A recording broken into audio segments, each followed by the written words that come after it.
como siempre, buenas tardes. Y tenemos hoy como conferenciante a Pablo González Jara, que aunque le conocemos de otras cosas, pues hoy le toca ejercer de conferenciante. Le he dicho hace un momento que tenía la barba más blanca y el pelo también más blanco, que la última vez que nos vimos en persona hace ya pues casi 2 años, yo creo. Si recordáis, Pablo nos iba a hablar de por qué cantan los pájaros en el mes de marzo de hace 2 años. En marzo cantan y en otros meses también, Fidel. Pero como esa conferencia requiere la presencia y requiere el uso de técnicas musicales para poderlo entender mejor, pues él gustosamente se ha preparado otra que es conferencia, que es la que tenéis en el papel de la programación, que es presente de la experimentación animal en los avances de la biomedicina. Que lo tengo aquí. Una de las cosas en las que él lleva trabajando mucho tiempo.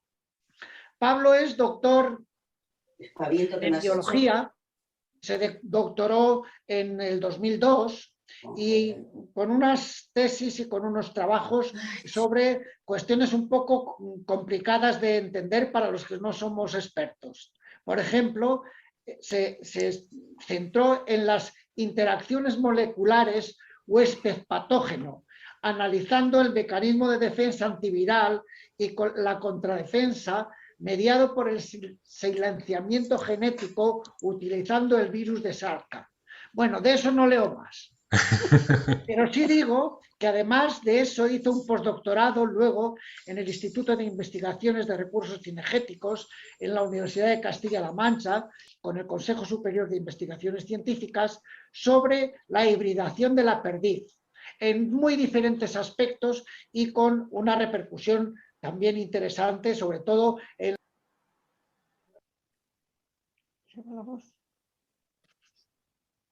Bueno, ya.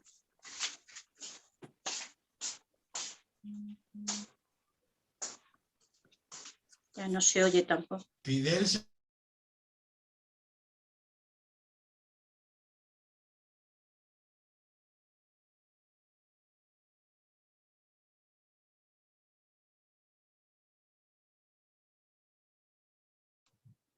Perdonadme, pero le he debido de silenciar a todos sin querer y ahora no sé quitarlo.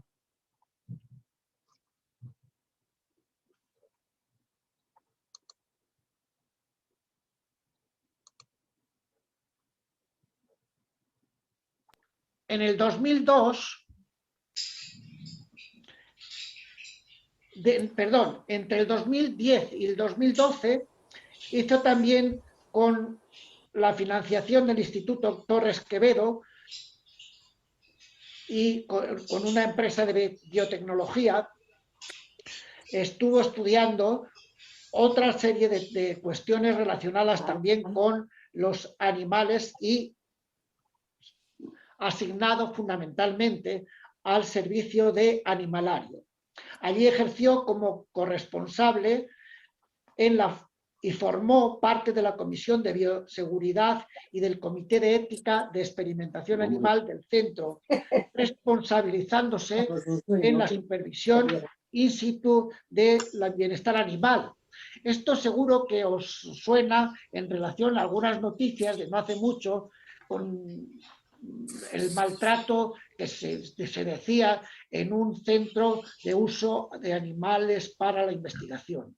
Él ha participado en muchísimos cursos, en muchísimos seminarios, ha escrito 13 artículos científicos en revistas internacionales y lo último que digo es que tras su paso por la Agencia Estatal de Investigación entre 2019 y 2020, se ha incorporado recientemente, es decir, en octubre del año 20, al Instituto Nacional de Investigación y Tecnología Agraria y Alimentaria, INIA, para ejercer como responsable de sus animalarios, así como para realizar las labores de Secretaría del Comité Ético de Experimentación Animal y de su órgano regulador.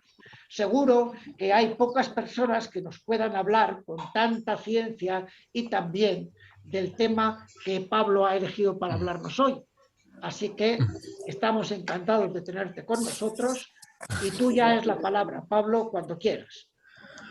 Muchas gracias, Fidel, por tan generosa presentación. Buenas tardes a todos y a todas. ¿Se me oye bien? Sí, perfectamente. Sí, sí. Perfectamente. Vale. Es verdad que cuando Fidel me propuso volver a retomar el tema de la charla del canto de los pájaros, por qué cantan las aves, fui yo mismo el que tomó la decisión de decir que esa charla preferiría darla presencialmente cuando podamos vernos todos otra vez, porque estaba cargada de audios y de vídeos que yo creo que son muy importantes para poder entender la charla y la complejidad del tema. Entonces, bueno, Miren me dijo, bueno, ¿y por qué no propones algo de tu trabajo que sea más, digamos, pues más fácil de preparar y que no necesite tanta herramienta? Y bueno, pues al final propuse este tema, que es verdad que me toca porque es parte del tema en el que trabajo. Como empecé a prepararla hace 2 meses, digamos que en el inicio de la preparación quería, digamos,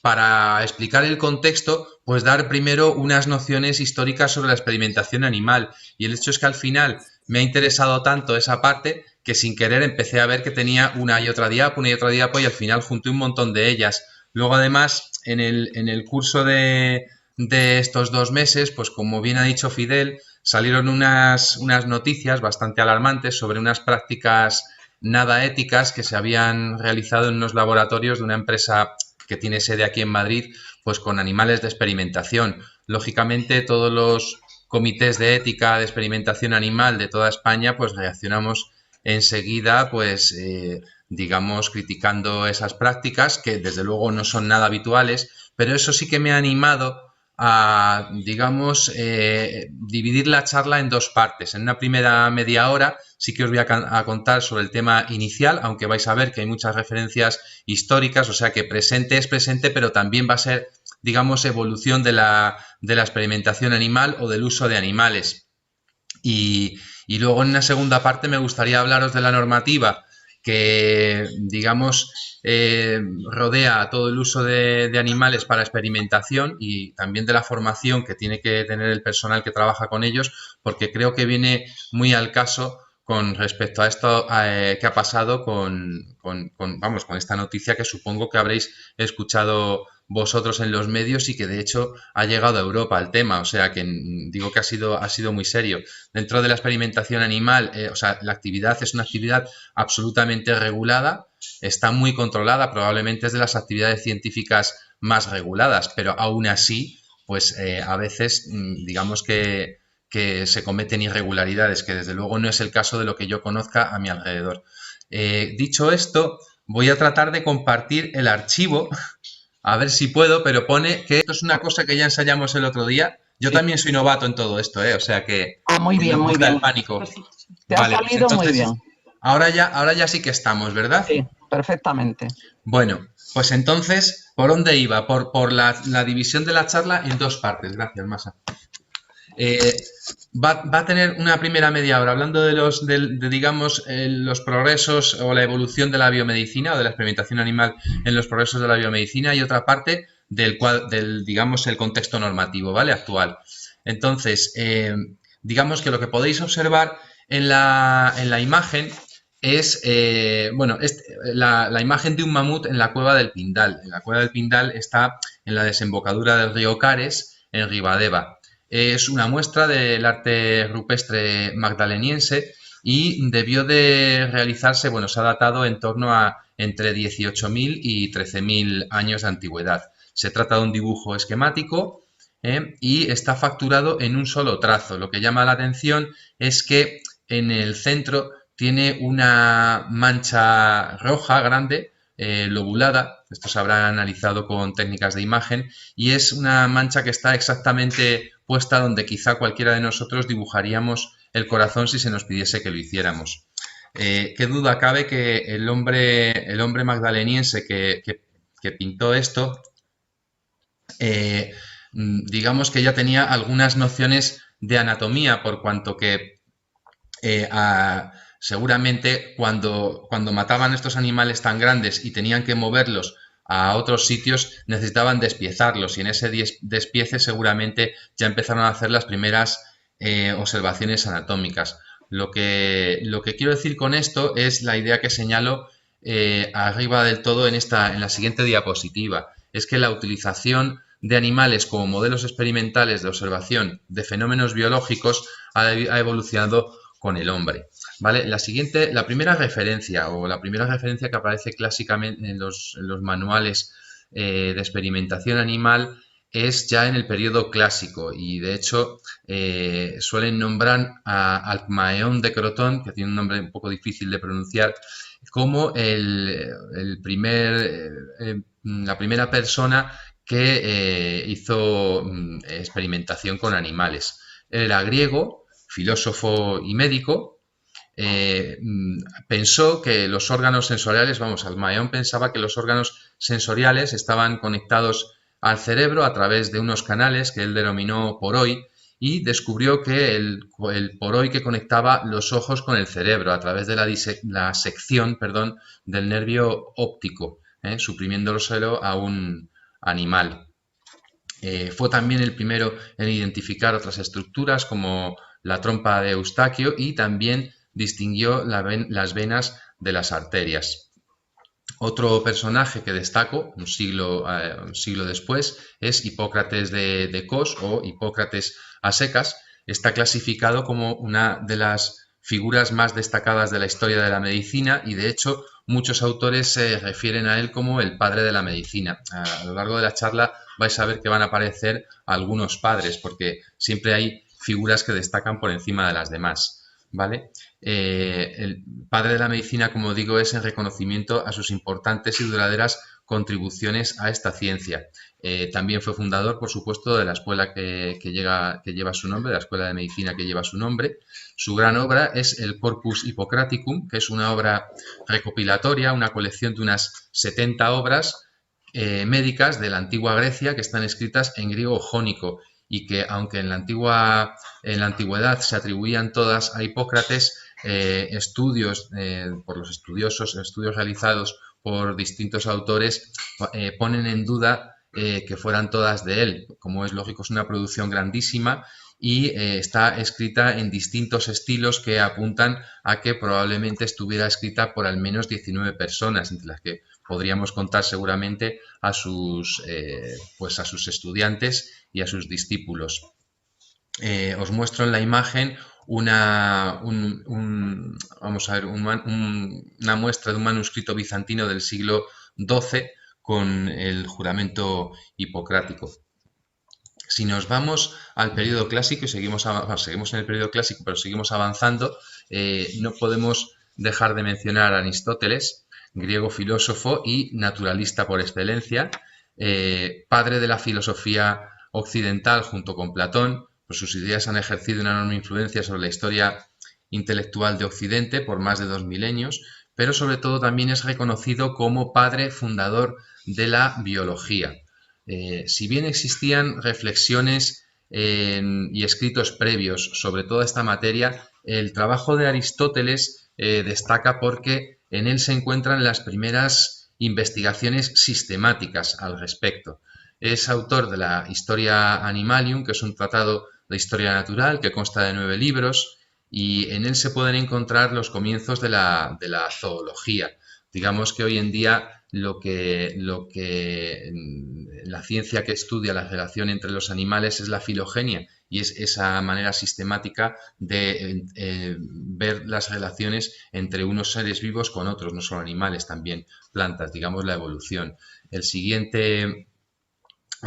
también destacó porque, digamos que sienta las bases de la utilidad de la experimentación animal, ya que hace una afirmación literal diciendo que en muchos casos atributos descritos para distintas especies son similares tanto en el caballo como en el perro y en el ser humano. Esto precisamente es en lo que consiste, o en lo que consistiría hoy en día, un modelo animal, cuando, digamos, el estudio de un animal o de un fenómeno en un animal permite hacer extrapolaciones a otros animales o al ser humano, y esos son los modelos más interesantes en biomedicina, que no siempre reproducen perfectamente lo que sucede en el ser humano.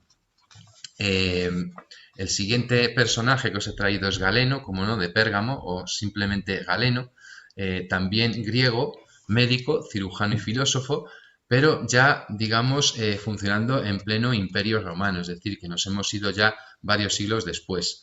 Es considerado, desde luego, uno de los más completos investigadores médicos de la Edad Antigua, y, desde luego, sus puntos de vista dominaron en la medicina europea a lo largo de 1000 años en muchos campos, como la anatomía, la fisiología, la patología o la farmacología.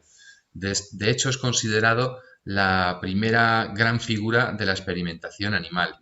Él mejoró las técnicas de disección, estableció que los vasos sanguíneos nacen del corazón y los nervios en el cerebro y en la médula espinal, y llegó a hacer diversas interpretaciones en las funciones de distintos órganos, como pulmones, corazón y vejiga.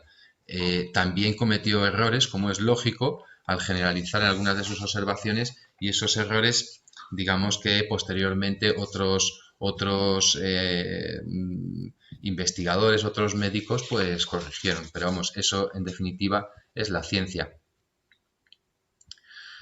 Si nos vamos a la Edad Media, digamos que se produce un estancamiento de los conocimientos que ya se habían establecido en cuanto a la naturaleza y al cosmos. Digo que este fenómeno es precisamente lo que caracteriza a este periodo, está directamente relacionado con la caída del Imperio Romano de Occidente y la llegada de los pueblos bárbaros, digamos, de cultura menos elaborada. Gracias a la difusión del cristianismo, el saber se refugia, como sabéis, en los monasterios. Lo que pasa que ahí pues no se producen avances, porque la disección de cadáveres se consideraba irrespetuosa. En el Islam tampoco era muy partidario de la utilización de cadáveres, desde luego, pero sí que hizo su contribución mediante experimentación con animales, contribución a la medicina. Lo más destacado de esta época es la Escuela Salernitana de Medicina, que fue creada en torno al año 850. Se ve que Salerno en aquella época era una ciudad de peregrinaje donde coincidían peregrinos y varias culturas, y la medicina se practicaba también en las calles, y digamos que de una puesta en común intercultural de los conocimientos médicos de la época procedentes del Islam, de los cristianos y de los judíos, nace la Escuela Salernitana. Pero vamos, lo más destacado de esta escuela es que es el primer centro laico de enseñanza de medicina conocido en Occidente. La enseñanza de los alumnos se practicaba, era tanto práctica como teórica, y para la práctica y el aprendizaje de la anatomía se utilizaba la disección de animales, pero entre ellos el preferido era el cerdo, ya que era el animal tenido desde tiempos de Galeno como más parecido al hombre. Y eso, digamos, en la época actual sigue siendo así, aunque no solo se emplean cerdos. Si nos vamos a la Edad Moderna, también, digamos, lo que destaca es que se retoma la experimentación animal como método de aprendizaje, y su uso se va incrementando paulatinamente hasta la época actual. En el Renacimiento, pues sucede, como es lógico, el florecimiento de manera acorde con la concepción de la cultura en esa época. Se retoma la experimentación con animales para estudios de anatomía del cuerpo humano. He destacado dos personajes, pero la lista puede ser mucho mayor. Por un lado, a Berengario da Capi, que fue médico cirujano y anatomista y enseñó en la Universidad de Bolonia. Su obra magna es Commentataria Super Anatomiam, y en ella aporta una nueva y valiosa información que modifica la fisiología galénica. Señaló que los nervios eran estructuras sólidas, que esto era contrario a lo que defendían el resto de los anatomistas, y además realizó la primera descripción de estructuras anatómicas del cuerpo humano, como el tímpano, el apéndice vermiforme o el páncreas.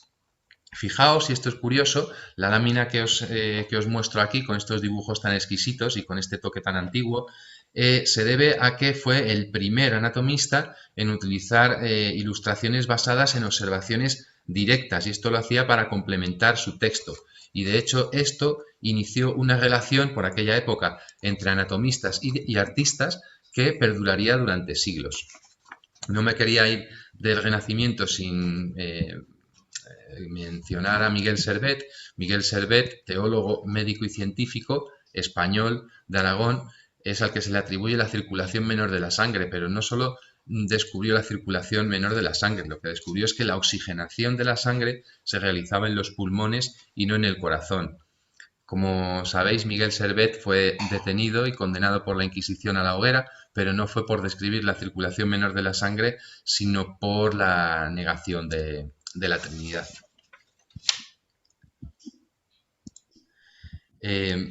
Si nos vamos a la Ilustración, lo que he destacado de esta época es que comienza por primera vez la discusión entre los que son partidarios de la experimentación animal y los que han tomado conciencia del sufrimiento de los animales.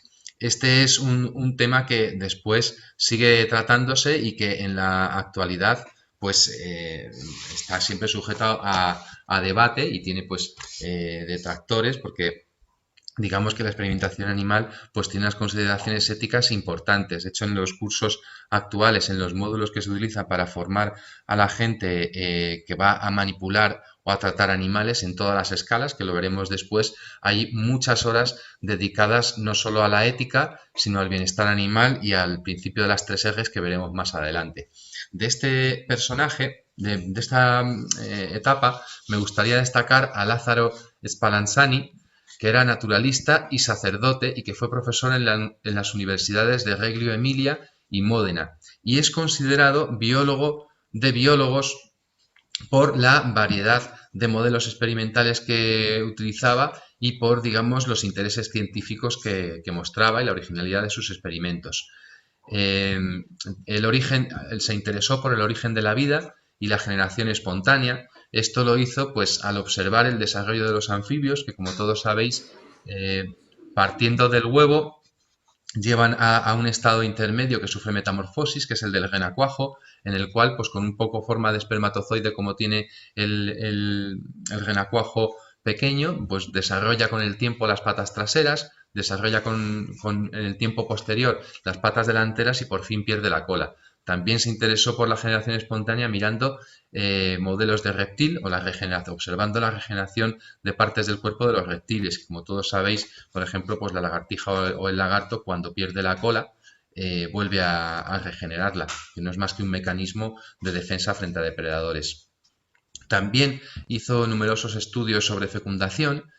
Por un lado, consiguió fecundar lo que hoy llamaríamos in vitro, consiguió fecundar in vitro a partir de ranas, de huevos de rana de una hembra que no había sido juntada con un macho, y diseminando, o sea, distribuyendo el líquido seminal del macho en el agua. Hoy en día cualquier proyecto de conservación de anfibios reproduce esta misma técnica en una placa Petri. Y también describió la participación de los espermatozoides en la fecundación utilizando perros como modelos, pues se introdujo con ayuda de una jeringuilla el esperma de un macho en una hembra en celo para demostrar esto. Y luego me ha parecido curioso el hecho de que estudiara la ecolocalización en murciélagos mediante 2 tipos de experimentos. Por un lado, cegaba a los murciélagos privándoles de la visión para comprobar que seguían manteniendo la capacidad de guiarse en la oscuridad, y por otro los privaba de la posibilidad auditiva tapando los canales auditivos para comprobar que ahora sí que quedaban impedidos e imposibilitados para desarrollar este comportamiento. En el siglo XIX se produce el gran avance de los conocimientos de fisiología y se sientan las bases de la medicina moderna. Se descubren las vacunas, que tan en boga están ahora en boca de todos, y se inician la bacteriología, la farmacología y la inmunología. Y de este periodo me gustaría hacer una especial mención a Edward Jenner, porque, como no, es considerado el padre de la inmunología. Y esto es debido a que consigue vacunar frente a la terrible epidemia de viruela que azotaba por entonces toda Europa. La viruela es una enfermedad vírica, es contagiosa y muy grave, con unas altas tasas de mortalidad. De hecho, la viruela se dice que podía llegar a causar hasta el 30% de muertes en el caso de los bebés, y Voltaire llegó a escribir que en Europa afectaba la enfermedad al 60% de la población, o sea, llegaba a afectar al 60% de la población, y que hasta un 20% moría de la enfermedad. Para que os hagáis una idea, es como si en la pandemia de coronavirus en España murieran al final 8 millones de personas, pues es una barbaridad. Pues bien, en la época de Jenner se practicaba una técnica que se llamaba variolización, que yo no conocía hasta ahora y que me ha llamado la atención. Es un poco, digamos, desde luego, hoy en día sería una práctica que no se haría, pero bueno, os la voy a contar porque es muy interesante. Era una práctica que originariamente venía de China y de India, y que se había desarrollado siglos antes, seguramente de una manera más primitiva. La técnica consiste en hacer una incisión en la piel de un individuo al que se le quiere inmunizar frente a la viruela, y después se exponía la herida al polvo obtenido de las costras de viruela de un enfermo de viruela. Se tapaba la incisión, y lo que sí que se hacía es que se dejaba a la persona 40 días en cuarentena, para que, en esperanza de que se desarrollara la enfermedad de una manera leve hasta su total recuperación. O sea, vendría a ser lo que es una vacuna puesta a lo grosero, ¿no? Pero la variolización, como se hacía de persona a persona, pues implicaba graves riesgos, y además el hecho de hacerse en condiciones no asépticas, pues digamos que hacía que algunas veces sí que diera lugar a una enfermedad grave. Pero vamos, Jenner lo que hizo fue observar el hecho comúnmente conocido de que las lecheras, o sea, las personas, las mujeres que ordeñaban las leches, las vacas, durante el ordeño estaban expuestas al pus de las ampollas causadas por el virus de la viruela de las vacas. Pero resulta que el virus de la viruela de las vacas, el virus de la viruela bovina, causa en humanos una enfermedad similar a la viruela, pero mucho menos virulenta. O sea, con unos síntomas mucho más leves. Y eso protegía de la viruela humana. De hecho, este concepto se ha utilizado también en vegetales, al utilizar una cepa atenuada de un virus, o una cepa que produce síntomas leves, pues en ciruelo o en la planta que sea, de interés hortícola o de producción, se inocula con esa planta, con esa cepa atenuada, y una inoculación posterior con una cepa mucho más agresiva de ese mismo virus, o muy relacionada filogenéticamente, da lugar a protección. En realidad, aunque las plantas no tienen sistema inmune, el principio viene a ser el mismo. El caso es que Jenner probó todo esto. O sea, su hipótesis es que la inoculación con el virus de la viruela bovina, o con las costras que producía la viruela bovina, podía inmunizar frente a la viruela humana mucho más dañina. Y esto lo probó en el hijo del jardinero, cosa que creo que hoy en día tampoco se nos ocurriría hacer. Pero bueno, yo creo que todo esto hay que meterlo en el contexto de la época para entenderlo perfectamente. Posteriormente, bueno, lo que consiguió es que el niño desarrollara una enfermedad leve, pero en ningún caso grave, y posteriormente le practicó una variolización con con pústulas obtenidas ya de un enfermo de viruela humana, y el niño pues no desarrolló ningún síntoma. Y después probó en otras personas. Digamos que la contribución principal de Jenner fue el hecho de demostrar la inmunización. La trascendencia de estos descubrimientos fue grande, como podéis imaginar, y se hizo patente varios años más tarde, cuando se realizó la Real Expedición de la Vacuna, también conocida como la Expedición Balmis, en referencia al médico español Francisco Javier Balmis. Esta fue una expedición de carácter filantrópico que dio la vuelta al mundo entre 1803 y 1806, y cuyo objetivo era llevar la vacunación al Nuevo Mundo, a todos los rincones del Imperio Español, donde estaban muriendo muchos niños debido a la letalidad del virus. Además, os podéis imaginar que en el continente americano no habían tenido durante siglos esa interacción con el virus, por lo tanto no había habido una selección en la población. Debieron de caer en porcentajes mucho mayores que los que caían en Europa por la época de Jenner. Fue el rey Carlos IV el que apoyó y sufragó con fondos públicos esta expedición, dirigida por el médico de la corte. Seguramente sensibilizado porque una de las infantas e hija suya, María Teresa, había fallecido a causa de esta terrible enfermedad.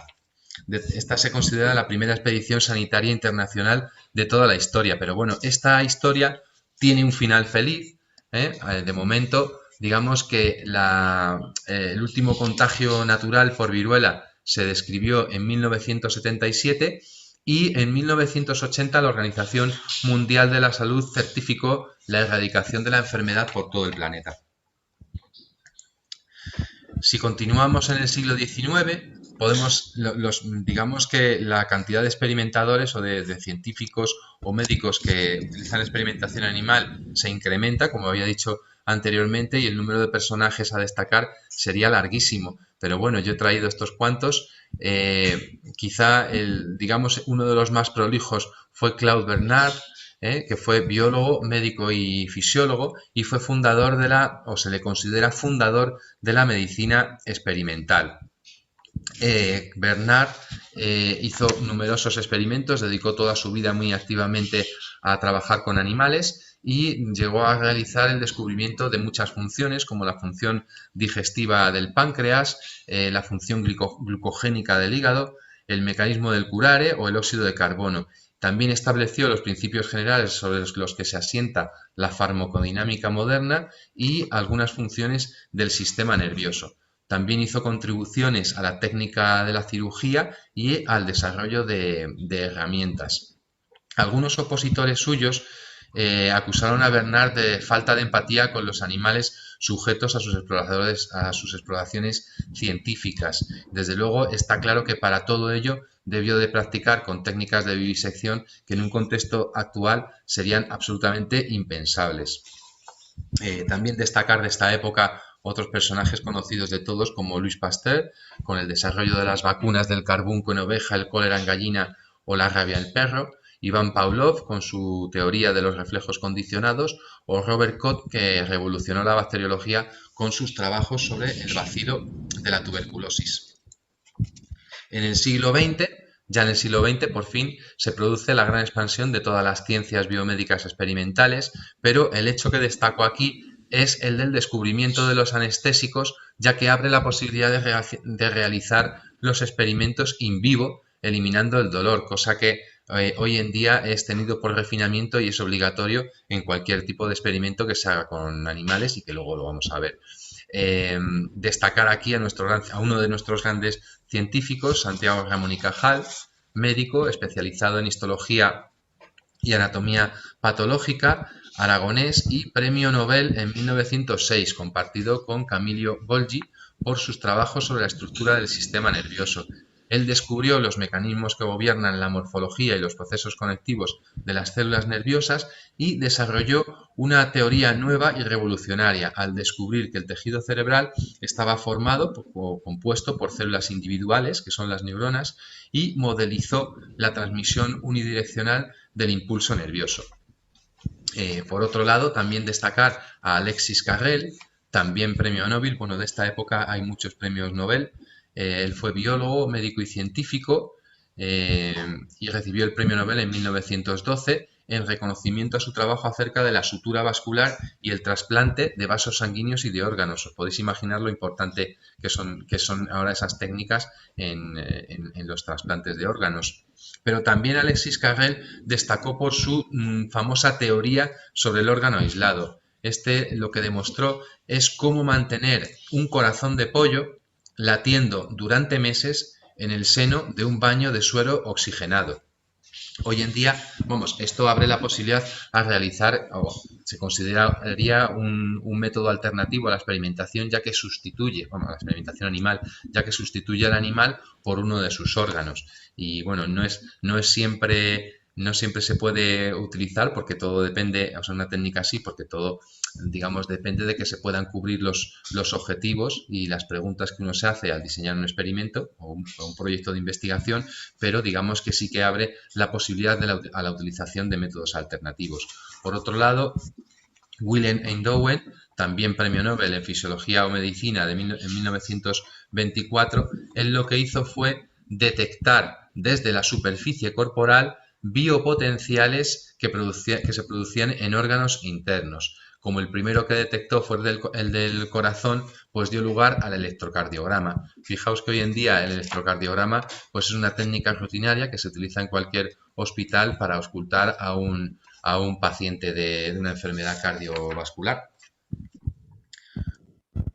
El caso es que llegamos a la segunda mitad del siglo XX y aquí lo que sucede es la puesta en marcha y el gran desarrollo de las técnicas in vitro. Por un lado, se desarrollan las técnicas de biología molecular, entre las que tiene una gran importancia y que hoy en día conocemos todos, la PCR. La PCR, como os muestro en este gel que aparece en pantalla, es un gel de ADN, donde el ADN aparece separado por bandas, pero digamos que esta técnica, que consiste en la amplificación a partir de una molécula que es imposible de visualizar bajo un microscopio o mucho menos bajo una lupa, somos capaces en un tubo de ensayo, mediante una técnica in vitro, reproducir el proceso de amplificación que sucede en las células, pero amplificar exponencialmente hasta conseguir cantidades de microgramos de ADN que somos capaces después de visualizar a simple vista y con ayuda de una tinción adecuada en un gel. Pero vamos, digamos que la trascendencia de esto es que permite manejar cantidades inmensas de ADN para ser utilizado en técnicas de genética molecular y de biotecnología. Por otro lado están el desarrollo de los cultivos celulares, que digamos han permitido el desarrollo también, o son muy utilizados como métodos alternativos en experimentación animal o también como métodos previos al abordaje de unos determinados objetivos en animales, ¿vale? Pero bueno, digamos que eso en conjunto ha llevado al desarrollo de la biotecnología y de la terapia génica, etcétera, y nos ha traído al presente. Digamos que la idea que quiero transmitir aquí es que todo ello ha permitido un replanteamiento de los experimentos con animales y, aun sin llegar a reemplazarlos, producir una notable disminución del número de animales que se utilizan actualmente en experimentación. Bueno, ya estamos en el presente. La esperanza de vida en España ha pasado de ser pues 40 años hacia principios de siglos a cerca de 80 años en 2016. No solo nos hemos hecho más longevos, sino que también ha aumentado nuestra calidad de vida. Y si os digo, no solo nuestra calidad de vida, sino también la de los animales. Muchos de nosotros tenemos mascotas, pero digamos que los descubrimientos que se han hecho con la utilización de animales no solo son extensibles a las mascotas, sino también a todos los animales de producción ganadera. El caso es que digamos que los factores principales que han contribuido a ello pues han sido lógicamente los avances en la medicina, en la que ha tenido que ver mucho todo lo que estamos viendo en la charla, todos los avances previos, el desarrollo de la higiene y el de la salud pública. Digamos que todos estos factores han inducido un cambio demográfico que por un lado ha conllevado el gran incremento de la edad en la población, al menos en Occidente, y después el disparo de la población mundial, o sea, el número de habitantes que vivimos aquí, con lo cual esto también tiene repercusiones en la ecología de los humanos. Por ejemplo, este año, muy ligado al coronavirus, hay otras enfermedades causadas, zoonosis, que son causadas por el paso de patógenos del animal silvestre al ser humano, que es una cosa bastante común por lo que dice la literatura científica, y eso en muchos casos se ve favorecido, la expansión a través del mundo, pues debido a los viajes globales y al número de pasajeros que vamos de un lado a otro. En fin, este aumento de la edad, este cambio demográfico, digamos que ha hecho plantear nuevos retos al hombre o a la medicina, porque una de las consecuencias ha sido el aumento de enfermedades que están ligadas a la edad, como las enfermedades neurodegenerativas, no todas, pero una parte de ellas sí que están ligadas al desarrollo de la longevidad y algunos procesos cancerosos. Aparte, bueno, también tenemos la aparición de otros agentes patógenos resistentes a tratamientos antibióticos actuales por el uso indiscriminado durante las últimas décadas de antibióticos o como se ha visto con el coronavirus, por la aparición de nuevos patógenos que no estaban en nuestros planes. El caso es que, digamos que en todos estos estudios, los animales juegan un papel importantísimo y hoy en día son imprescindibles, o se considera que son imprescindibles en la investigación biomédica, porque nos permiten avanzar en el conocimiento de las enfermedades de una manera que no es posible alcanzar con otros métodos.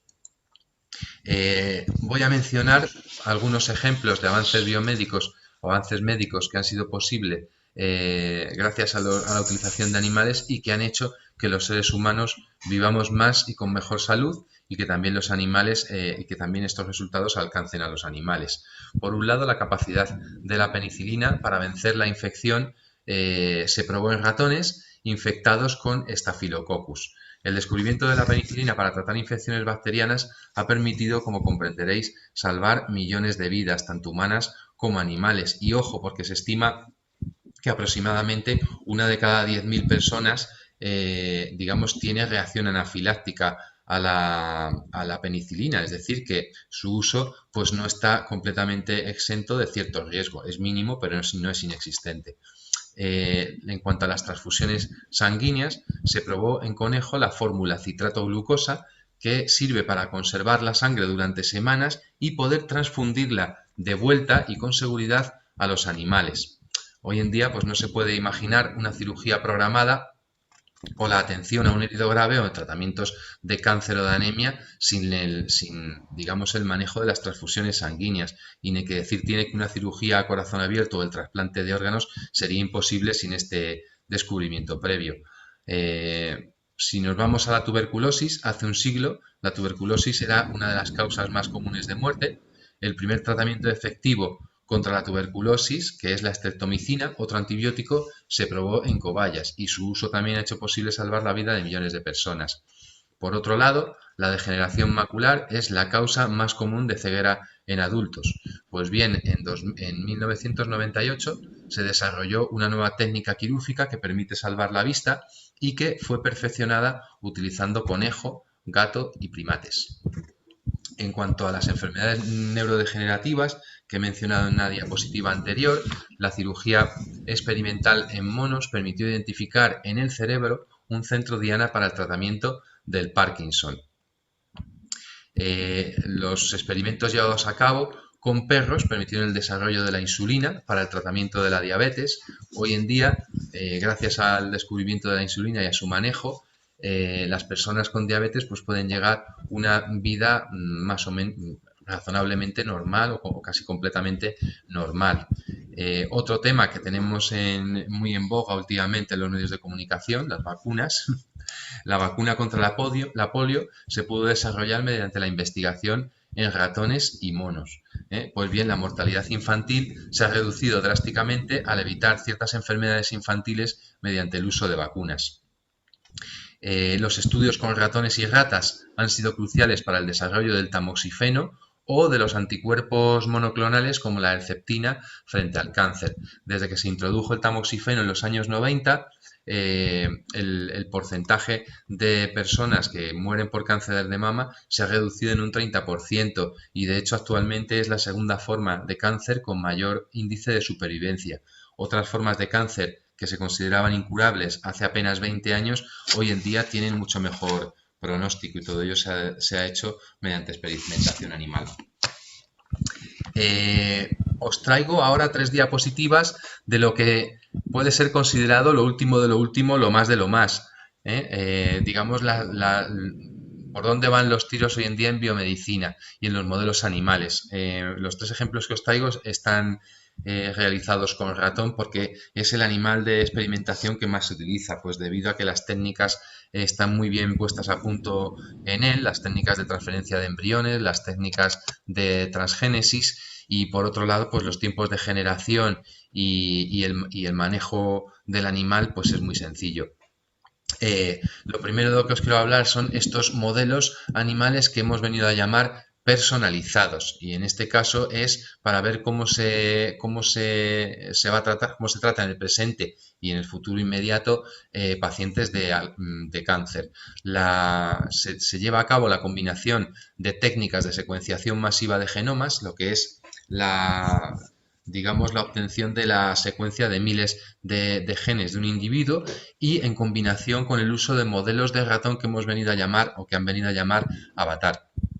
Básicamente consiste en que un paciente con cáncer, pues se le extraen muestras, por un lado, de los tumores y por otro lado de tejido sano, de células somáticas.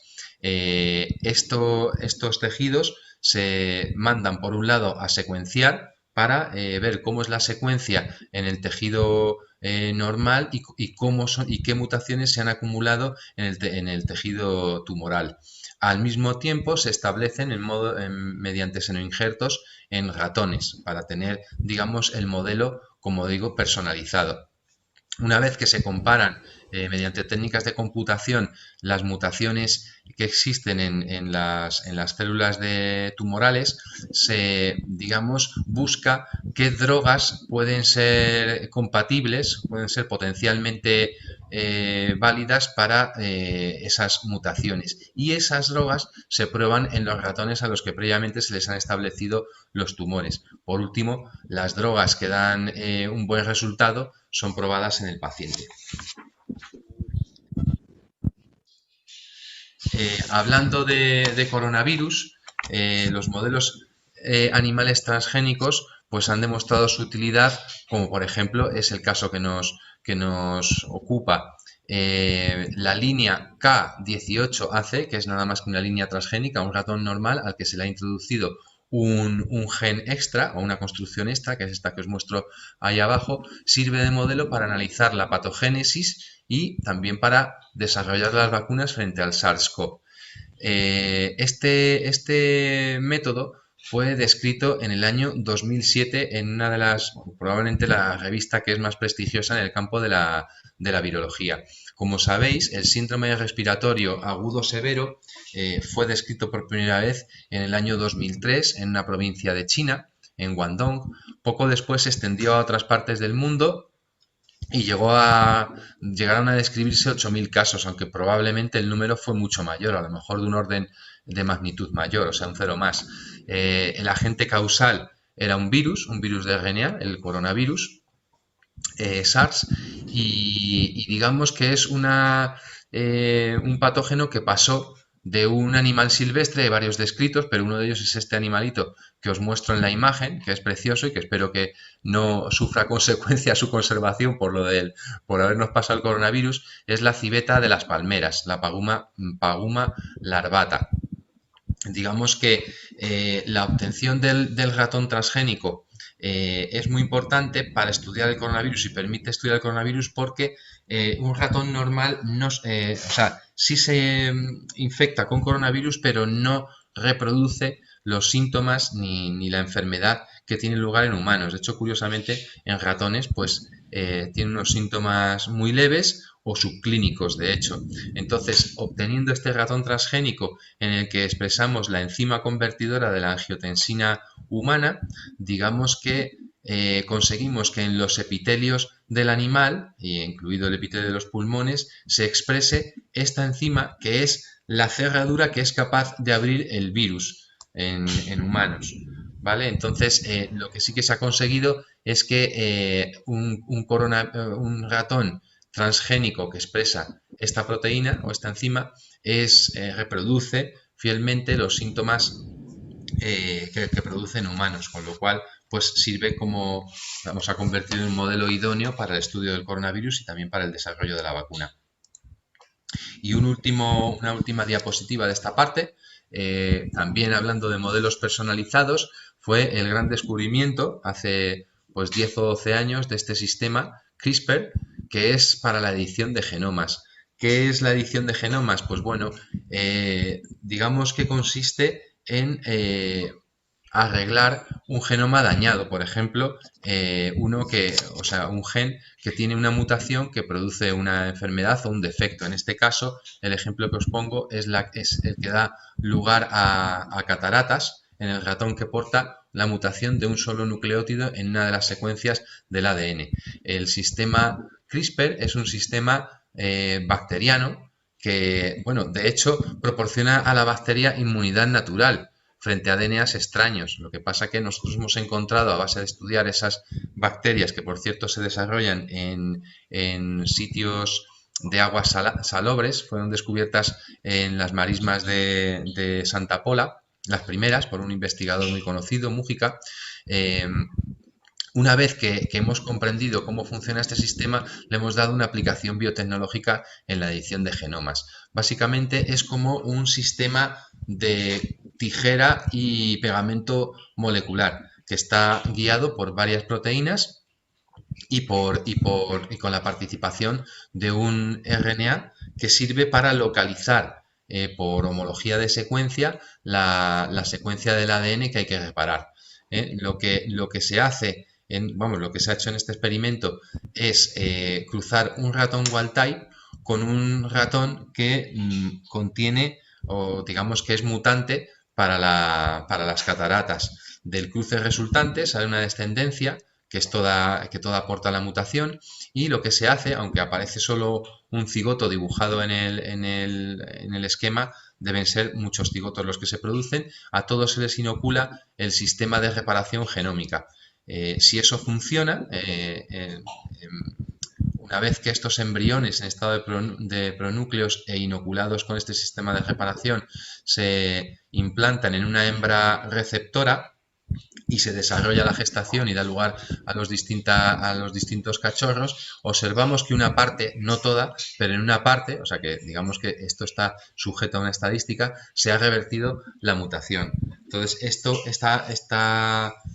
este sistema tiene muchas aplicaciones. Una de ellas, por ejemplo, es la de inducir, reproducir en ratón un modelo personalizado frente a una enfermedad causada por mutaciones extrañas o raras que tenga, raras me refiero a cuando sucede en un porcentaje tan bajo de la población que se puede considerar, rara.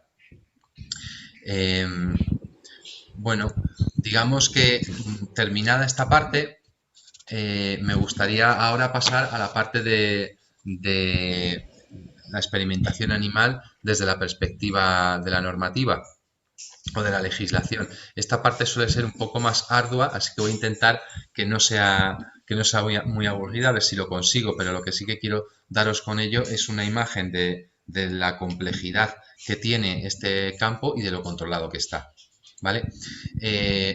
La primera norma sobre experimentación animal fue desarrollada en el Reino Unido. ¿Cómo no? El Reino Unido es el país que, digamos, ha estado siempre a la cabeza en cuestiones de bienestar animal.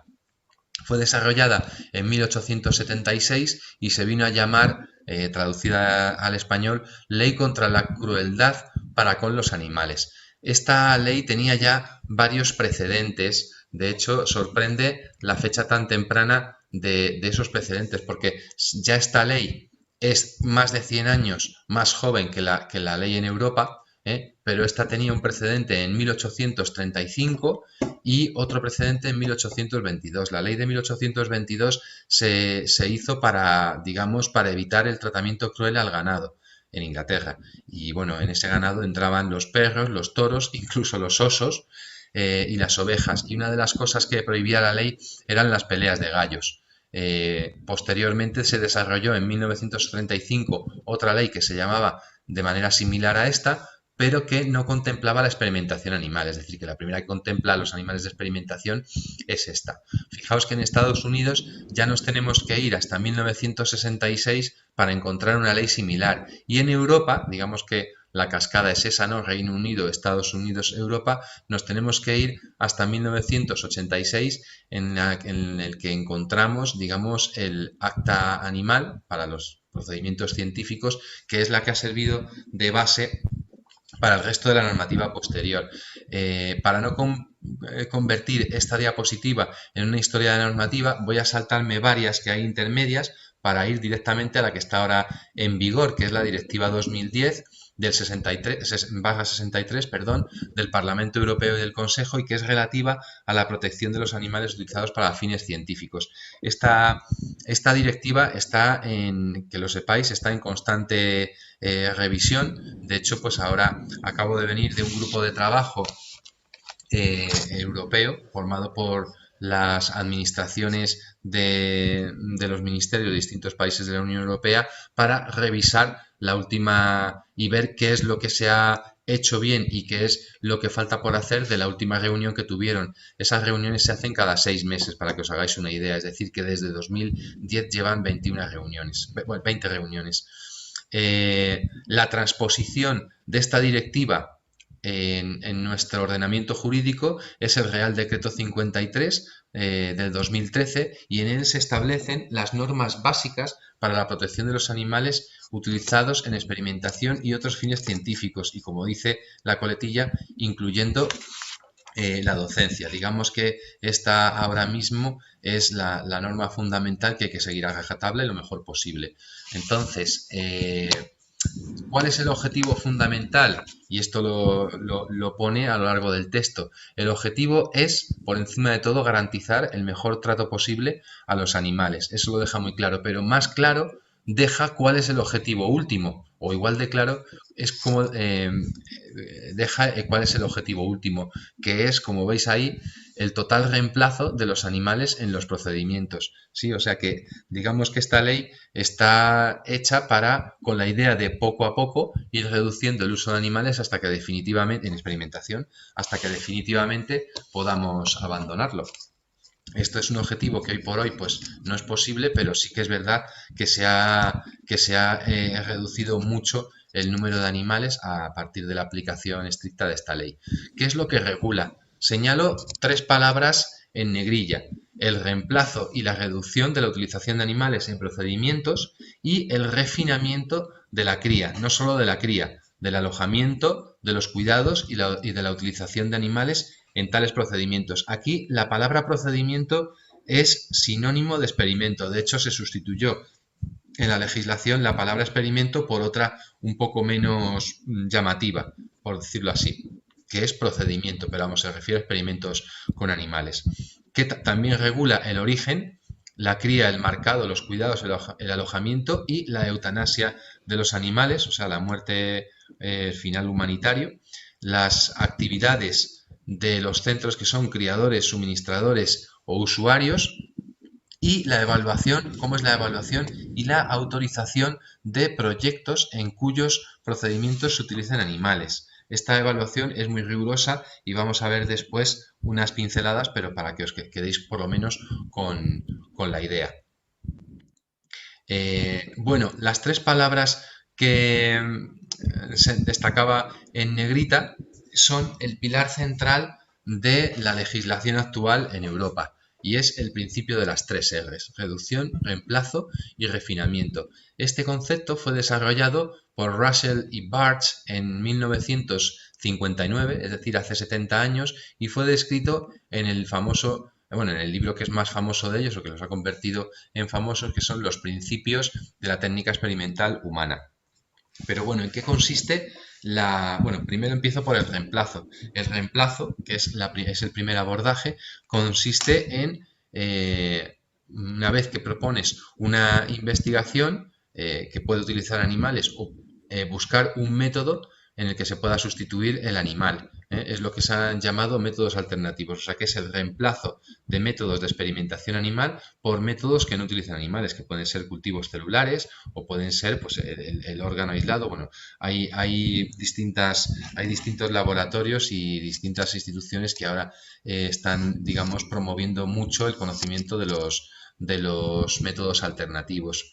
La reducción consiste en, pues como bien dice la palabra, reducir el número de animales. ¿Pero cómo se consigue esto? Bueno, pues se consigue a través de un buen diseño experimental y de un buen abordaje estadístico. Y para mí, vamos, desde mi punto de vista particular, creo que es de las cosas que mejor ha hecho esta ley, que es obligar a todos los, digamos, diseñadores de proyectos y procedimientos con animales, obligarlos a hacer un diseño experimental, a sentarse y a cuidadosamente pensar cuáles son las necesidades y darle un apoyo estadístico o una aplicación estadística.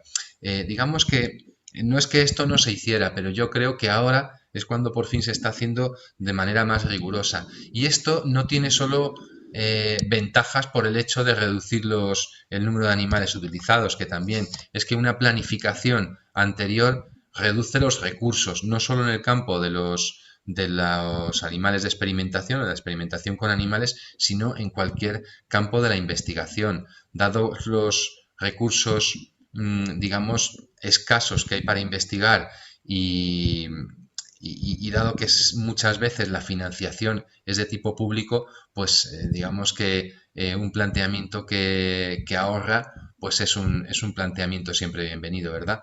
Y después está, bueno, la última de las R's es el refinamiento, es decir, el tener un cuidado exquisito pues con los métodos, pero no solo, digamos, en el desarrollo de los experimentos, por si hay que pinchar o si hay que coser, no, ahí sí se utiliza desde luego analgesia y anestesia siempre, en todo momento, pero digamos que el refinamiento afecta a todos los aspectos de la vida del animal, o sea, desde que nacen, durante la estancia en el animalario y al final digamos, del fin para el que han sido criados, o sea, hasta el sacrificio humanitario.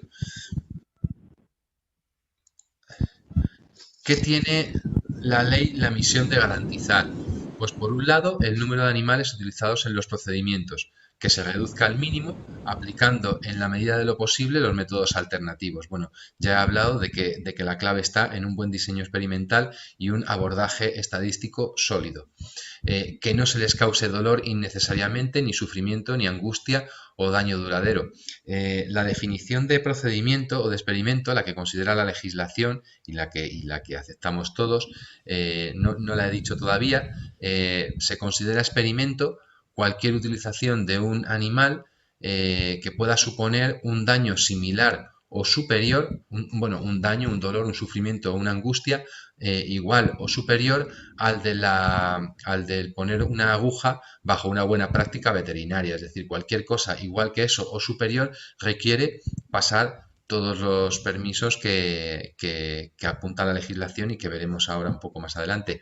Se intenta garantizar también, o se garantiza que se evite toda duplicación inútil de procedimientos. Esto es muy importante de recalcar. Para cualquier investigador es muy importante estar al día de la literatura científica del campo que uno estudia, pero digamos que el propio editor de la revista o la propia publicación científica hace de filtro para la replicación inútil de experimentos. Como todos sabéis, el fin último de hacer ciencia es publicar y dar a conocer los resultados de investigación, y solo se pueden dar a conocer resultados de investigación que son verdaderamente novedosos o que matizan cosas ya conocidas, pero digamos, haciendo nuevas aportaciones, de manera que si una cosa no es novedosa, no se va a publicar, y si consiste en la repetición de algo que ya está hecho, mucho más cuando se trata de animales, pues no se va a publicar. Por lo tanto, digamos que la publicación científica y todo el proceso de publicación científica es otro filtro para evitar la duplicación inútil de procedimientos. Y por otro lado, garantiza que los animales que son utilizados, criados o suministrados se les concedan los cuidados adecuados. Y vamos a ver que el personaje, el personal que trabaja con animales en todas las escalas, o sea, desde el que sencillamente está encargado de cuidar los animales, cambiarlos de cubetas y realizar los cambios de cubeta,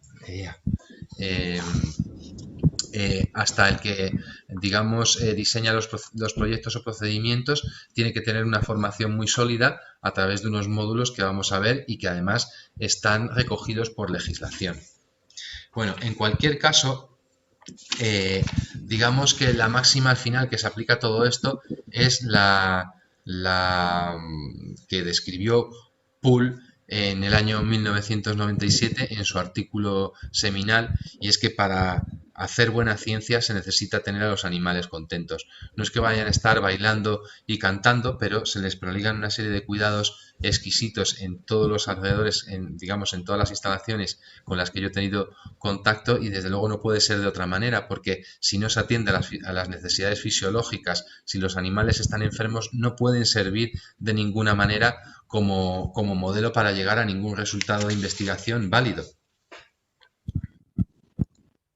Bueno, retomando el punto A de la diapositiva anterior, aquí os hacía referencia a los métodos alternativos en la experimentación animal. Aquí tenéis la página oficial de la Comisión Europea y en ella, dentro de ella, el apartado dedicado al Laboratorio Europeo de Referencia para los métodos alternativos a la experimentación animal. Por otro lado, abajo tenéis la página web oficial de la Red Española para el Desarrollo de Métodos Alternativos a la Experimentación Animal. Bueno, hay otras más. De hecho, por ejemplo, los ingleses tienen este centro nacional que es está específicamente destinado a la consecución de las 3 R's, refinamiento, reemplazo y reducción de los animales en investigación. ¿Qué otras partes regula el Real Decreto? Bueno, voy a pasar rápido para no detenerme demasiado. Es la finalidad de los procedimientos, qué es lo que está permitido y qué es lo que no está permitido.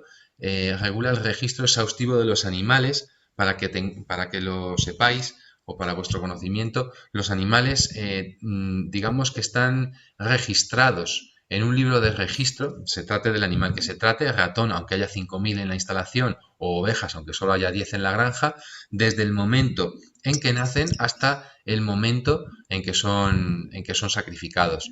Y además, si esos animales sufren un traslado a otro centro de investigación, pues por una cesión a un investigador que sabes que requiere esos ratones porque está haciendo un experimento para el que los necesite y esos ratones son únicos, esos ratones o los animales que sean viajan con un certificado de traslado que además hay que guardar y que está firmado por el veterinario responsable o por el veterinario designado en la instalación para ejercer como tal, con la figura de veterinario designado.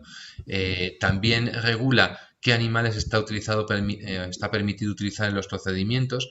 Hay una lista de animales en uno de los anexos del Real Decreto que son los que están permitido criar con fines experimentales o exclusivamente con fines experimentales. Los demás animales, de entre los que la ley permite trabajar en experimentación y que no son criados para tal fin, se tienen que conseguir mediante la correspondiente expedición por la autoridad competente de un permiso de excepción. Y luego también regula los métodos de eutanasia, que además son específicos de cada especie. Dos animales no se pueden eutanasiar no tienen por qué eutanasiarse con el mismo método, y muchas veces existen 2 o 3 métodos válidos para una determinada especie para, digamos, poder compatibilizarlo con el desarrollo del proyecto, con los objetivos que finalmente se persiguen. Pero vamos, están muy bien estipulados en un anexo y se le dedica un anexo entero solo a los métodos de eutanasia, más, digamos, otro apartado o una capacitación específica para formar a las personas que van a, digamos, poder llevar a cabo la eutanasia de los animales y en según qué especies, ¿vale? Y luego entro en un último bloque, que es el de la documentación y las evaluaciones que hace falta pasar de cara a la autorización de un conjunto de procedimientos.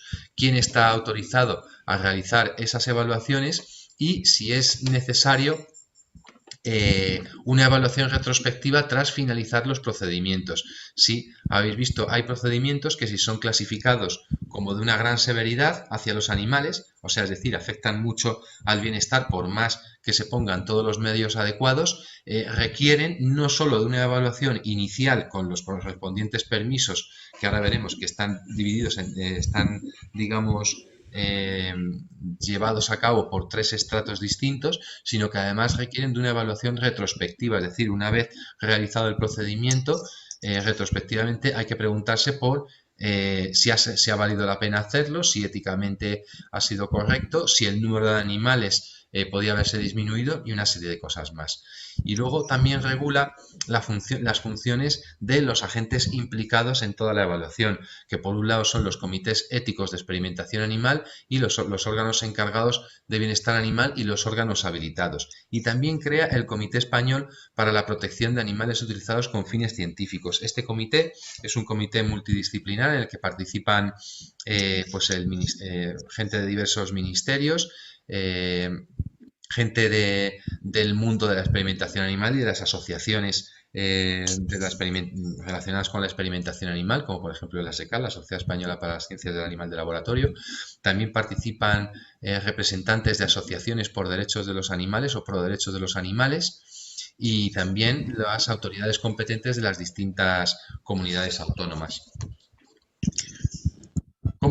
¿Qué es lo que se evalúa? Bueno, ¿cómo se evalúa un proyecto de procedimientos? Pues esta es una parte de la documentación que hay que entregar y, como os decía, requiere de 3 estratos. El proceso es complejo e involucra varios especialistas y puede durar varios meses. Por un lado, se pide al investigador, normalmente es un investigador el que lo presenta, se pide una propuesta de proyecto, es decir, cuál es la actividad científica que se pretende realizar y para qué se van a utilizar los animales. Ahí tiene que meter un resumen del proyecto, tiene que describir los objetivos y las razones que justifican la experimentación con animales. Esto es a nivel técnico, pero a nivel de divulgación se requiere hacer un documento similar, pero que se llama resumen no técnico porque debe estar elaborado con un lenguaje no técnico para que cualquier ciudadano pueda acceder en la base de datos del Ministerio de Agricultura a los resúmenes no técnicos para, en aras del principio de transparencia, conocer qué es lo que se está haciendo con los animales en experimentación, ¿vale? O sea que este resumen no técnico debe estar escrito pues para que lo entienda el ciudadano de a pie. Después debe de presentar el documento más largo, que es el de solicitud de evaluación de proyectos. Aquí se recogen un montón de requisitos. En el INIA tiene 20 páginas y en el Consejo me consta que también tiene un montón de ellas, donde se pregunta la justificación de toda una serie de aspectos que aparecen en la legislación y que son obligatorios. Por un lado, pues la justificación científica, la justificación ética de lo que se va a hacer.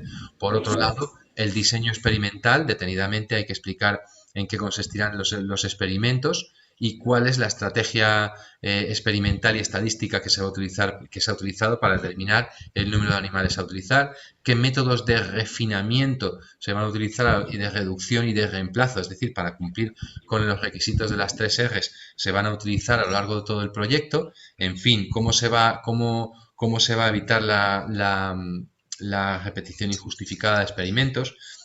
Y bueno, el último documento que hay que presentar es el de la solicitud a la autoridad competente, que en nuestro caso es Protección Animal de la Comunidad de Madrid. Con toda esta documentación, digamos que hay una serie de agentes que lo evalúan. El primero en evaluar es el Comité de Ética o el Comité Ético de Experimentación Animal del centro. Ya con esa evaluación generalmente hay un feedback, porque aunque las cosas se hagan bien, nunca salen a la primera y siempre hay matices que poner en los experimentos, o sea, en la descripción de los documentos y de los experimentos. Una vez que el comité de ética da el visto bueno, se pasa a 2 vocales de un comité de ética de rango jerárquico superior que se llama órgano habilitado. También el órgano habilitado debe evaluar si hay algún aspecto relacionado con la bioseguridad, por ejemplo, pues la utilización de algún agente patógeno que requiera niveles de bioseguridad mayores. Y una vez que todo esto ha sido evaluado y los 2, estratos de los comités de ética han dado el visto bueno, se elaboran unos informes y junto con toda la documentación anterior se manda, en el caso de la Comunidad de Madrid, al órgano competente de la Comunidad de Madrid, que es Protección Animal, es el órgano competente en materia de bienestar animal, y en este órgano, en la autoridad competente, tiene hasta 40 días para contestar, dando lugar a la resolución de autorización. El proyecto se autoriza por un máximo de 5 años y lo que se autoriza es estrictamente lo que está escrito en el proyecto. Como veis, esta es la página del Ministerio de Agricultura, en la cual se pueden consultar cualquier ciudadano de a pie digamos, los resúmenes no técnicos que versan sobre lo que se está haciendo en experimentación animal, en aras de la transparencia. Y por último, os muestro, os hago partícipes de la idea de que todos los animales que se utilizan en la Unión Europea para experimentación animal, cada año todos los centros tenemos que informar a las autoridades competentes de cuántos animales han utilizado, qué especies y rellenar una serie de formularios bastante largos, cada vez más largos, de cara a que en la Unión Europea finalmente se elabore un informe conjunto sobre el uso de animales en un determinado año. Aquí podéis ver la serie desde 2014 hasta 2019. Doy dos pinceladas sobre los requisitos del personal, los requisitos que debe tener el personal que trabaje con animales. Todo está recogido en una orden ministerial, que en este caso depende del Ministerio de Ciencia, y establece los requisitos de capacitación que debe cumplir el personal para manejar animales utilizados, criados o suministrados con fines de experimentación y otros fines científicos, y como siempre con la coletilla, incluyendo la docencia. Hay varias categorías de personal en función del grado de formación que se requiere. El más básico es el de cuidador de los animales, como decía, aquella persona que simplemente pues vaya a esté encargado de cambiar a los animales de jaula, de manipularlos mínimamente para un tipo muy sencillo de manipulaciones como son esas, y para limpiar las jaulas. Para eso se requiere una capacitación y una formación que ahora os voy a enseñar. La eutanasia de los animales es otra de las capacitaciones, es decir, no puedes matar un animal matar o sacrificar un animal de experimentación de cualquier manera. Para ello se necesita una capacitación y se necesita que la autoridad competente te la reconozca. Después, previo paso por una serie de módulos de un curso de capacitación destinado expresamente a formar en eutanasia. Por otro lado, el que realiza los experimentos, básicamente, los procedimientos o los experimentos, o sea, el que puede pinchar, el que puede coser, el que puede, digamos, experimentar con los animales. En un grado superior están los del diseño de procedimientos y proyectos, que esta función generalmente pues es la que necesita adquirir el investigador, que va a ser finalmente el responsable de que el proyecto autorizado se lleve a cabo tal cual sea, en las mismas condiciones en las que se ha autorizado. Y por último, dos figuras: el de la persona que asume la responsabilidad de la supervisión in situ del bienestar animal y del cuidado de los animales, y el que asume las funciones de veterinario designado. Pero ante todo, y esta es una idea que también quiero lanzar en esta diapositiva, es que todo el personal, independientemente de que haya un responsable de la supervisión in situ del bienestar animal, todo el personal debe velar por el bienestar animal y por la cultura del cuidado, desde el estrato más, digamos, más sencillo o con el nivel de formación de menos horas. Estos son algunos de los módulos que se ven en la parte troncal, o sea, en la parte obligatoria. Tenemos legislación, ética, bienestar animal y las 3 R's: reducción, reemplazo, refinamiento, biología básica, cuidado y salud de los animales, reconocimiento del dolor, el sufrimiento y la angustia, y métodos incruentos de sacrificio. Por otro lado, hay otra serie de módulos que son ya específicos de las distintas funciones que os he enseñado más arriba, pero vuelve a aparecer en un nivel 2 otro módulo de ética, bienestar animal y 3 R's, del cual hay que dar un mínimo de 10 horas, o uno de fundamentos de biología y fisiología animal de 20 horas, especialmente destinado a aquellas personas que quieren adquirir la capacitación como en el diseño de procedimientos o como responsables de bienestar animal y no tienen la formación de zoología que es necesaria o de veterinaria. Y bueno, pues otros módulos sobre los que no voy a abundar: diseño de procedimientos, anestesia para procedimientos menores, anestesia avanzada, principios de cirugía, en fin, toda una serie de módulos para generar una serie de conocimientos para la formación del personal, que son obligatorios previa a la utilización de ningún animal. Y por último, deciros que la capacitación, una vez que uno la adquiere, no la conserva para toda la vida. para poder conservarla, cada 8 años, en periodos de 8 años, hay que demostrar que uno ha dedicado una serie de horas, que va en aumento según el grado de formación, de menor responsabilidad a mayor responsabilidad, una formación continuada, y que hay que enviar a la autoridad competente para que valide de nuevo tu titulación y te permita seguir trabajando en esto. Bueno, ¿cómo vamos de tiempo? ¿Vamos bien? Vamos bien, sí, y más con el que te he robado yo. Sí. Vale, lo digo porque tengo una parte que, si me meto en ella, es bastante larga de contar, porque voy pasado de diapositivas. Es toda referente... Fidel. O sea, quiero decir, tengo como 10 diapositivas más, ya un poco mostrando lo que son lo que es el funcionamiento de un animalario y lo que hemos visto en la legislación. Pero no sé si tenemos tiempo o si queréis pasar al debate, y si surge alguna cuestión relacionada con las diapositivas que tengo, pues buscarla y ponerla. Yo lo que diga mi presidente.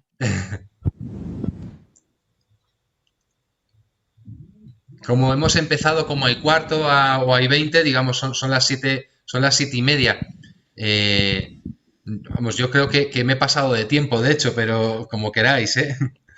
O sea, yo no tengo ningún inconveniente en pasar al coloquio, vamos. Fidel no dice nada. Debe tener silenciado el...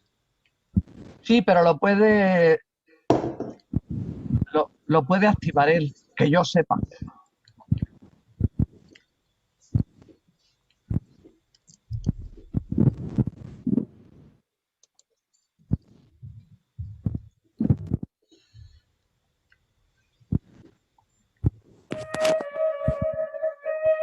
Lilia, es que ahora me funciona el micrófono, ¿me escuchas? Sí, yo sí te escucho.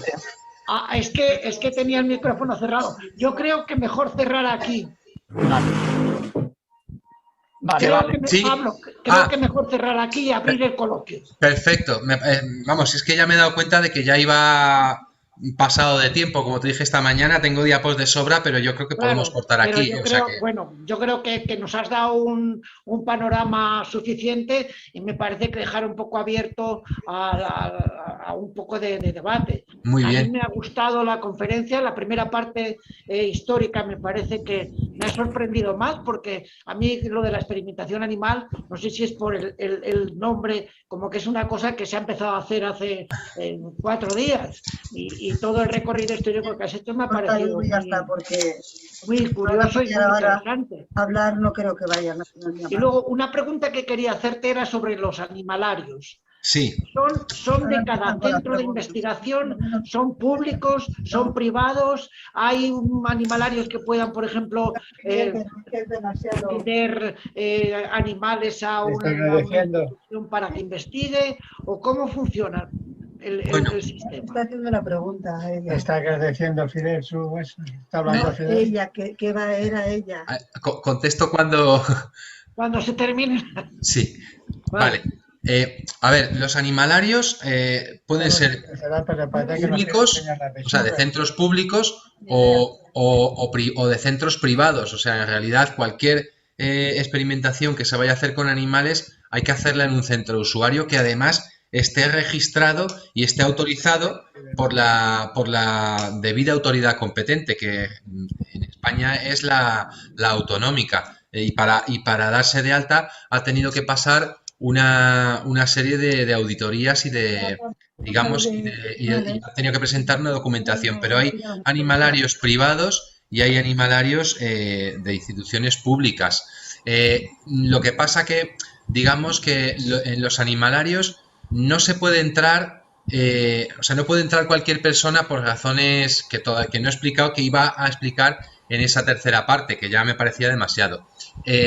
Digamos que uno de los objetivos fundamentales en un animalario es conseguir que los animales sirvan de reactivo biológico. Vamos, se consideran de hecho reactivos biológicos no inertes, como pues puedan ser un reactivo químico, pero son reactivos biológicos y deben de estar perfectamente estandarizados. Y para estar perfectamente estandarizados, una de las cosas que se requieren es que los animales estén sanos y protegidos frente a una lista muy larga. En el caso de los ratones es una lista larguísima de virus y bacterias y de ecto y endoparásitos que pueden afectar, digamos que su infección digamos puede dar lugar a cambios en la fisiología del animal que lo inhabiliten completamente para investigar, porque los resultados que se lograrían con él como modelo no serían válidos, simplemente porque el tratamiento al que se les ha sometido, el tratamiento experimental, digamos que no refleja, o sea, digamos reflejo no solo del tratamiento, sino también de un mal estado fisiológico. Y para evitar eso, digamos que se restringe la entrada en los animalarios a cualquier personal. Son instalaciones de acceso restringido. Por eso, digamos que sí, que los hay públicos, los hay privados, pero no se permite el libre trasiego de gente. De hecho, también como los permisos, como la obtención de la capacitación es tan, digamos, tan rigurosa, en realidad solo se deja entrar a gente que esté debidamente capacitada y que tenga sus permisos para trabajar con animales, para evitar que nadie que no esté autorizado pueda utilizarlos. Sí que sé que hay unas visitas virtuales o que anunciaron hace ya unos años, pues que había algunos animalarios que iban a, digamos, permitir unas visitas online para poder darlos a conocer en aras de la transparencia. De hecho, las he buscado para poder mostraroslas, pero digamos que el hecho de hacerlo en Zoom me ha cortado un poco, y también el hecho de que las que he encontrado son de laboratorios ingleses y están en inglés. Pero vamos, había traído una serie de diapositivas para mostraros cómo es un animalario por dentro y suplir esa falta de imágenes respecto de lo que es un animalario. Ahora tiene la palabra Ana Prieto y luego Blanca. Hola, buenas tardes. Usted nos acaba de decir que el personal que trabaja en los animalarios, que están altamente especializados, pero yo estoy recordando ahora un artículo que leí en El País en abril, que salió de un laboratorio que lo llamaban el laboratorio de los horrores, Vivotecnia. Sí. Entonces, y es que verdaderamente es escalofriante leer el artículo y ver el vídeo. A ver qué piensa usted de esto, y qué ha pasado, y si se lo han cerrado, si les han castigado, no sé, algo tienen que haber hecho. Porque está en plena, vamos, lo he dicho al principio de la charla, vamos, pero lo repito ahora, no me importa en absoluto. Es un caso que ha escandalizado no solo al ciudadano de a pie, o sea, todos los componentes de los comités éticos de experimentación animal de todo el país lo hemos rechazado desde el primer día, en el mismo día que nos enviaron las imágenes, porque como podéis entender, nos llegaron antes a nosotros.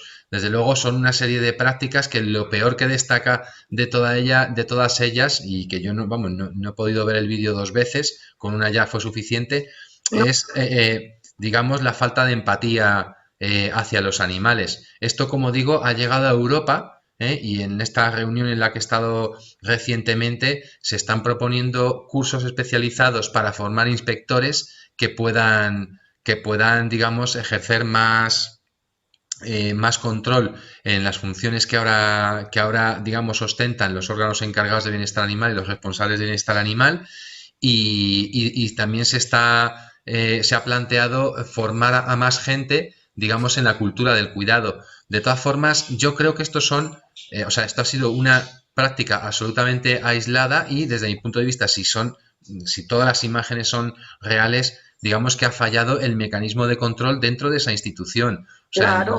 Pero esto digamos que es una cosa a nivel individual, que es verdad que nos salpica a todos, porque pues es inevitable. Ha salido ahí es lo primero que pusieron en la reunión en Europa, o sea, el vídeo que yo lo tuve que ver otra vez, pero digamos que todo lo que yo veo es un fallo en la cadena de control dentro de esa institución. Desde luego en la mía eso yo no lo he visto en la vida, y en otros animalarios en los que he estado, en el Centro de Investigaciones Biológicas, tampoco. De hecho, los propios cuidadores, que son los que más en contacto están con los animales y que son el primer, digamos, filtro, la primera fuerza de de choque, los primeros que trabajan con los animales, son los que a mí me han enseñado un montón de cosas en cuestión de bienestar animal y de manipulación de animales. Ten en cuenta que yo, además, venía del mundo de las plantas y cuando vi el cuidado y la exquisitez con la que manejaban a los animales, fue una de las cosas que más me sorprendió cuando llegué a este mundo de los animalarios. O sea que yo creo que esto es una cosa, esto que ha salido de esta empresa es algo absolutamente anecdótico en el sentido de que no es lo generalizable, sino justamente todo lo contrario. Bueno, pero aunque no sea lo generalizable, desde luego tiene que tener un castigo ejemplar para el resto, porque aunque realmente sea el 1% o por 1000 o por millón, es que hay que ver para saber el horror. Se te va la voz, Ana. Tu Se me ha turno, ido. Blanca. Hola, ¿qué tal, Pablo? Oye, me Hola, ha ¿qué tal? encantado la charla. Pero mira lo que te iba a decir. Yo si naciera ratón o cobaya, me encantaría que Linía me seleccionara para sus experimentos, ¿no? Porque me garantizaría una vida feliz, bien alimentado, bien cuidado y en vez de estar deambulando por las cloacas de Madrid, ¿no? Ahora bien, si yo naciera, por ejemplo, vaca o gallina y me destinaran a la alimentación, ya la cosa cambiaría. Porque frente a esta legislación tan estricta que tenéis los investigadores con animales, lo que sí que está claro es que no existe ese control tan estricto, por ejemplo, en todas las granjas de vacas que están sometidas durante toda su vida a medicación con antibióticos a diario o las granjas de pollos y gallinas continuamente con alimentos a lo mejor hormonados para que se obtenga mejores productos. Entonces yo aquí veo una cierta hipocresía en la legislación, si se puede llamar así, porque frente a una legislación tan estricta en algo tan maravilloso como que el reino animal contribuya al bienestar del hombre a través de la investigación médica, en los animales tanto que se dirigen al ocio como a la alimentación, esta legislación seguramente existe, pero no se cumple, porque todos vemos cómo se transportan totalmente hacinados los cerdos o los corderos, o como Yo creo que ya no. mecanismos de cómo mandas uno en matan cada camión. a los animales en los mataderos, que no tiene nada que ver con lo que nos has contado. ¿Qué te parece? Bueno, yo, a ver, esa parte la conozco menos porque no es directamente mi ámbito de trabajo, pero, o sea, estoy de acuerdo en parte con lo que dices y además te agradezco que hayas hecho este comentario, pero yo creo que ya las cosas han cambiado mucho también en esos ámbitos. Yo creo que no hay el mismo control que hay o sea, el control tan exhaustivo como os he tratado de transmitir, que veo que lo habéis cogido, pero ya no es como, a ver, yo recuerdo cuando era pequeño los hacinamientos que dices tú, los camiones de cerdos donde podía llegar los animalitos con las patas rotas, o sea, pues digamos que eso yo ya no lo veo. Está sometidos a legislación muy estricta también, y a sus controles, pero seguramente la experimentación animal lleva, digamos, unos controles más estrictos aún, ¿vale? O sea, yo creo que con eso contesto tu pregunta. Sí. Blanca. A ver, Mercedes. Buenas tardes. Bueno, muchas gracias por su conferencia, me ha encantado. Yo quiero hacer una pregunta sobre las vacunas, pero no sé si me salgo del tema. Bueno, yo si te la puedo contestar, Vale. es un tema también conflictivo, ¿eh? O sea, Por eso, no, creo que usted... no me comprometas mucho. Bueno, la vacuna que se ha elaborado para inmunizar contra el SARS-CoV-2, pues parece ser que es principalmente a partir de ADN o de ARN mensajero. Y yo pregunto que por qué no se han hecho a través de virus atenuados. ¿Cuánto lleva la elaboración de una vacuna por virus atenuado? No te puedo contestar a esa pregunta con total rotundidad, porque digamos que el proceso de control o sea, del desarrollo de una vacuna no es un proceso que yo conozca al dedillo. O sea, no es una parte en la que haya trabajado directamente, aunque he evaluado proyectos precisamente para trabajar con vacunas contra el SARS-CoV-2. Hay varios tipos de vacunas, o sea, no hay solo una que esté en marcha, que esté, digamos, basada en ácidos nucleicos, en RNA concretamente. Hay al menos dos basadas en ácidos nucleicos, RN, que digamos, dos en marcha ahora mismo. La de Moderna es una de ellas, pero también hay otras que han probado la estrategia de virus atenuados, que es la clásica, y también hay otras que han probado con adenovirus. Entonces, los pormenores de cada una no me los sé, pero desde luego hay un colega, vamos, colega porque es colega de profesión, le llamo colega, es el presidente del Comité de Ética del Consejo de Investigaciones Científicas, se llama Lluís Montoliu y tiene un blog muy bueno de divulgación, escrito en lenguaje, digamos, accesible, yo creo que a casi cualquier persona, porque la verdad es que es tremendamente bueno divulgando y tiene todo un apartado dedicado, o varios apartados dedicados al desarrollo de vacunas. Quizá eso te pueda, digamos, puedas ampliar ahí información. A mí me gustó mucho y estuve muy tentado de contar, vamos, de hecho en el inicio el planteamiento que tenía era el de contar cómo se había hecho la vacuna una de las vacunas de RNA frente a SARS-CoV-2, basándome en muchas de las cosas que contaba Lluís en su blog. Luego lo desestimé porque creí que esto, ante el caso de Vivotecnia, o sea, digamos, ante las noticias que habían salido con Vivotecnia, había que darle un giro a la presentación. Por eso lo improvisé en el transcurso del último mes. Pero vamos, yo creo que vas a encontrar una información buenísima, y también sobre el sistema CRISPR de edición de genomas, que él lo compara con las piezas de un dominó y, en fin, te va a encantar os va a encantar si lo consultáis. Muchas gracias, muy amable. ¿Alguien más quiere hacer alguna pregunta? Pues la hago yo, mira, que ya me ha tocado el turno. Antes hablaste de las granjas de animales para laboratorio y yo quería saber si solo los laboratorios se nutren de estas granjas o también hay alguna vez que, por ejemplo, las protectoras de animales, si tienen demasiados perros o gatos que los tienen que sacrificar por no poderlos alimentar, ¿hay alguna legislación de que los puedan derivar o no, porque pueden tener enfermedades y no ser válidos?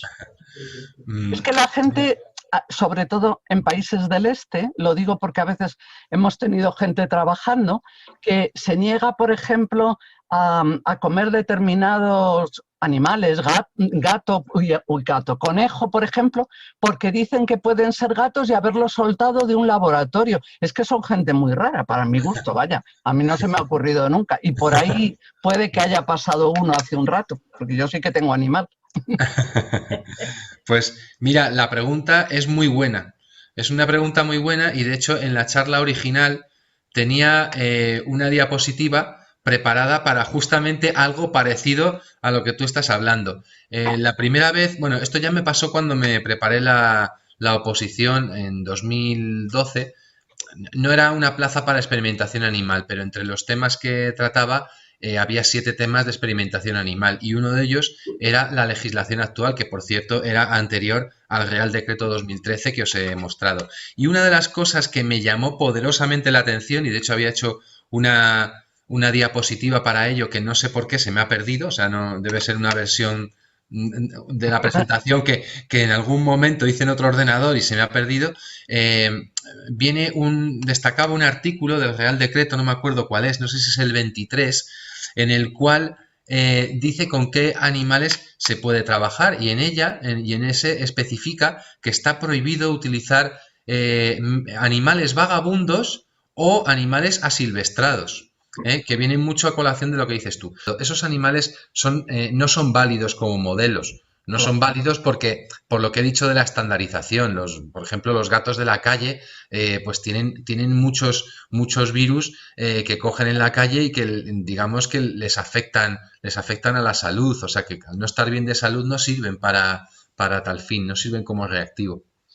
Cuando nosotros éramos pequeños, en los tebeos y en los cuentos siempre salía que venía la perrera con una furgoneta y una especie de cazamoscas, cazamariposas, a coger a los perros vagabundos o a los gatos, y yo eso no lo he visto jamás.